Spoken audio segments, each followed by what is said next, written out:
High students, তোমরা কেমন আছো? আশা করি ভালো আছো। গত ভিডিওতে আমি ফ্রেজাল ভার্ব বা গ্রুপ ভার্বের লিস্ট লিখিয়েছিলাম। তো তোমরা যদি কেউ নতুন হয়ে থাকো আমার চ্যানেলে, তাহলে ভিডিওটা অবশ্যই দেখবে, ওখান থেকে লিখে নেবে। আর যারা লেখনি এখনও পর্যন্ত, ভিডিওটা দেখেছো, তারা কিন্তু অবশ্যই লিখে নিও, ঠিক আছে? আর আজকেও তোমরা খাতা পেন নিয়ে বসো। আমি ওই যে লিস্ট দিয়েছিলাম সেখান থেকেই আমি কিছু প্র্যাকটিস সেট তৈরি করেছি, যেগুলো আমি তোমাদের সঙ্গে এখন শেয়ার করব। সব লিখবে কিন্তু পরপর করে, এগুলো খুবই ইম্পর্ট্যান্ট এবং তোমাদের খুব কাজে লাগবে এগুলো, ঠিক আছে? তাহলে শুরু করা যাক। তোমাদের যে ফ্রেজাল ভার্বগুলো আসবে পরীক্ষায়, সেগুলো অপশন থাকবে, ঠিক আছে? মাল্টিপল চয়েস, তো 4টে করে অপশন থাকবে এবং কোনটা সঠিক সেটা তোমাকে সেন্টেন্সটা পড়ে বুঝে করতে হবে, ঠিক আছে? তো আমি এক এক করে বলছি, সেগুলো লিখে নাও। যেমন 1 নম্বর, স্মোকিং ড্যাশ আওয়ার হেলথ।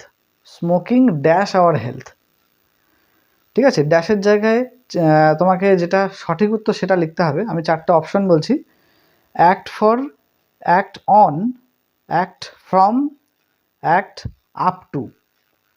তাহলে এটা হবে অ্যাক্ট অন।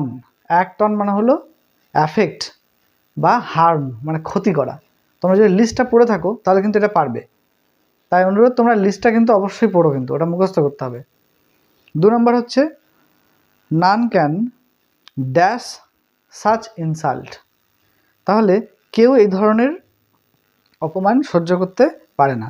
তাহলে দেখো, বিয়ার উইথ প্রথম অপশন, দ্বিতীয় হচ্ছে bear out, bear away, bear on, ঠিক আছে?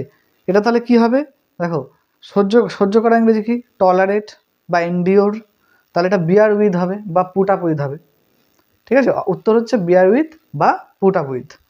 3 নম্বর কোশ্চেন হচ্ছে I cannot dash my childhood days. আমার শিশু বয়সের কথা মনে নেই, ঠিক আছে? তাহলে স্মরণ করা, স্মরণে নেই। তাহলে call in, call at, call up, call out. তো লিস্টে দেখবে আছে কল আপ মানে হচ্ছে রিমেম্বার, মানে স্মরণ করা, ঠিক আছে?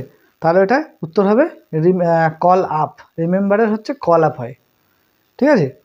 নেক্সট হচ্ছে he dash with his brother and left home. সে তার ভাইয়ের সঙ্গে ড্যাশ করেছে, মানে ঝগড়া করেছে এবং বাড়ি ছেড়ে চলে গেছে। ঝগড়া করা গেছে কি? কোয়ারেল। তাহলে দেখো, 4টে অপশন বলছি: break into, break down, break away, break with, ঠিক আছে? তাহলে ব্রেক উইথ মানে হচ্ছে ঝগড়া করা, কোয়ারেল।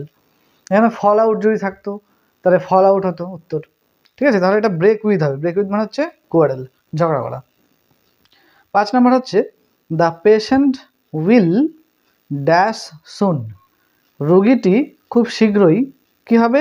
রিকভার হয়ে যাবে। রিকভার মানে হচ্ছে আরোগ্য লাভ করবে। তাহলে রিকভারের ফ্রেজাল ভার্ব কি? দেখো, অপশনগুলো বলছি: come about, come round, come at, come across. এরকম 4টে অপশন থাকবে। তাহলে এটা কাম রাউন্ড মানে হচ্ছে রিকভার, ঠিক আছে? তাহলে এটা কাম রাউন্ড হবে, ওকে? তাহলে দেখো 6 নম্বর হচ্ছে father dash early in the morning. বাবা খুব সকালে কী করেন? ওঠেন। তাহলে জাগা বা ওঠা, এগুলো কি হয়? রাইস, ওঠা, ঠিক আছে?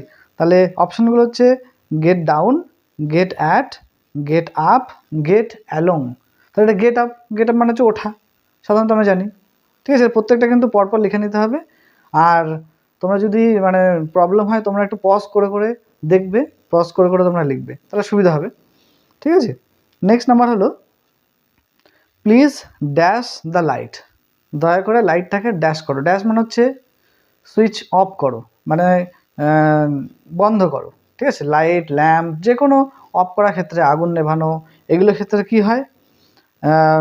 অপশনগুলো আমি বলছি, তাহলে দেখো তোমরা বুঝতে পারবে যদি লিস্টটা পড়ে থাকো: put up, put out, put on, put down. তাহলে পুট আউট মানে হচ্ছে এক্সটিংগুইশ, মানে হচ্ছে নেভানো, ঠিক আছে? তাহলে এটা পুট আউট হবে।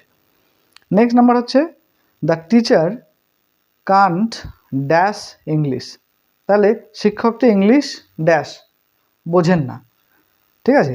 তাহলে এখানে অপশনগুলো হচ্ছে make out, make for, make up, make of, ঠিক আছে? তাহলে মেক আউট মানে আন্ডারস্ট্যান্ড, আন্ডারস্ট্যান্ড হবে, মানে মেক আউট হবে, ঠিক আছে? নেক্সট হচ্ছে the police is dash a থিপ। তাহলে পুলিশটা চোরকে তাড়া করছে, ইজ আছে, তাহলে দেখো ইজ যখন রয়েছে ভার্বের সঙ্গে আইএনজি থাকবে, তাহলে তোমাকে এইভাবেই অপশনগুলোও থাকবে, আইএনজি দেওয়া থাকবে। এবার যেটা উত্তর সেটা লিখতে হবে। যেমন রানিং ডাউন আছে অপশনে, running out, running into, running after. তাহলে রান আফটার মানে হচ্ছে চেস, তাড়া করা, ঠিক আছে, তাহলে রান আফটার হবে। তা হচ্ছে পরের নম্বর হচ্ছে হি ড্যাশ ফর কলকাতা, সে রওনা দিল কলকাতার জন্য, যাত্রা শুরু করলো, ঠিক আছে। তাহলে স্টার্ট মানে হচ্ছে যাত্রা শুরু করা বা রওনা দেওয়া। তাহলে 4টে অপশন বলছি, set out, set by, set with, set back. তাহলে সেট আউট মানে আমরা জানি বিগিন বা স্টার্ট, ঠিক আছে, যাত্রা শুরু করা, ঠিক আছে। নেক্সট নাম্বার হচ্ছে we dash a government job, আমরা একটা গভর্নমেন্ট জব খুঁজছি। তাহলে খোঁজা ইংরেজি কি? সার্চ। তাহলে সার্চের দেখি কি কি অপশান আছে। Look after, look at, look for, look into. Look for মানে সার্চ, আমরা জানি। লিস্টটা কিন্তু মেন, ওই লিস্টটা যেটা দিয়েছে ওটা হচ্ছে মেন। গত ভিডিওটা কিন্তু অবশ্যই দেখা উচিত যারা তোমরা দেখোনি, ঠিক আছে। নেক্সট নাম্বার হচ্ছে the man dash in the hospital, লোকটি হসপিটালে ড্যাশ। অপশান আছে, দেখি কী হতে পারে। Passed by, passed away, passed up, passed off. তার মানে এটা পাস্ট অ্যাওয়ে, বোঝা যাচ্ছে পাস্ট অ্যাওয়ে মানে হচ্ছে মারা যাওয়া, তার হসপিটালে মারা গেছে, ঠিক আছে। তাহলে দেখো নেক্সট হচ্ছে the student could not dash the math, তাহলে ছাত্রটি অঙ্কটা সলভ করতে পারেনি, ঠিক আছে। তাহলে সলভ করা হচ্ছে ফ্রেজাল ভার্ব কি সেটা আমরা অপশনগুলো পড়বো, তাহলে বুঝতে পারবো। দেখি work at, work for, work on, work out. তাহলে ওয়ার্ক আউট মানে হচ্ছে সলভ, তাহলে এটা ওয়ার্ক আউট হবে, ঠিক আছে। তাহলে দেখো dash the meaning of new word in the dictionary, ডিকশনারিতে একটা নতুন ওয়ার্ডের মিনিং খোঁজো, মানে অর্থ খোঁজো। তাহলে খোঁজা ইংরেজি কি? ফাইন্ডের ফ্রেজাল ভার্ব কি? Look after, look on, look up, look into. এগুলোর মধ্যে কোনটা হতে পারে? বোঝা যাচ্ছে লুক আপ মানে হচ্ছে ফাইন্ড মানে খোঁজা, ঠিক আছে। এবার দেখি পরেরটা, the price of sugar is not likely to dash this ইয়ার, মানে সুগারের দাম মানে চিনির দাম এবছর কমছে না, ঠিক আছে। তাহলে কমা, রিডিউস হওয়া, দাম কমা, সেক্ষেত্রে কী হবে? Come down, come in, come by, come out. বোঝা যাচ্ছে কাম ডাউন মানে হচ্ছে নামা বা কমা, ঠিক আছে। আচ্ছা তারপরটা দেখি আমরা কী হবে। We should dash our bad habit, আমাদের উচিত যে আমাদের ব্যাড হ্যাবিটকে কী করা? ত্যাগ করা। তাহলে বোঝা যাচ্ছে ত্যাগ করা ইংরেজি কি? গিভ ওভার, না গিভ অ্যাওয়ে, না গিভ আপ, না গিভ আউট? গিভ আপ মানে হচ্ছে লিভ, ত্যাগ করা, ঠিক আছে। এটা হচ্ছে ফ্রেজাল ভার্ব, তাহলে গিভ আপ, তাই তো। তারপরটা হচ্ছে the boy was dash by his uncle, ছেলেটা তার আঙ্কেলের দ্বারা কি? পালিত হয়েছে। তাহলে পালন করা ইংরেজি কি? রিয়ার্ড, ঠিক আছে। তাহলে এখানে কিন্তু সেভাবে অপশনটা কিভাবে থাকবে? ওয়াজ রয়েছে, ঠিক আছে। এবার প্যাসিভ আছে যার জন্য এটা ভার্বের থার্ড ফর্ম থাকবে। তাহলে ব্রট fourth, brought up, ব্রট two, ব্রট round. তাহলে এটা ব্রট আপ মানে হচ্ছে পালন করা, ঠিক আছে, বা পালিত হওয়া, ওকে। তাহলে তার আঙ্কেলের দ্বারা ছেলেটা পালিত হয়েছিল। তো এরকম এইভাবে তোমাদের কোশ্চেনগুলো থাকবে, আমি যেগুলো দিলাম সেই ফরম্যাটে কিন্তু কোশ্চেনগুলো থাকবে। তোমরা শুধুমাত্র যে লিস্টটা দেওয়া আছে ওটা ভালো করে মুখস্থ করবে, তার ওয়ার্ড সহ, তাহলে দেখবে যেভাবে থাকুক না কেন তোমরা কিন্তু পারবে, ঠিক আছে।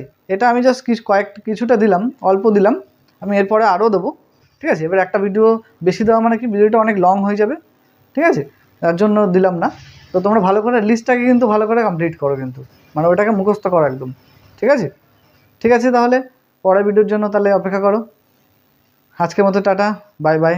আর যারা সাবস্ক্রাইব না করেছো সাবস্ক্রাইব করে নাও।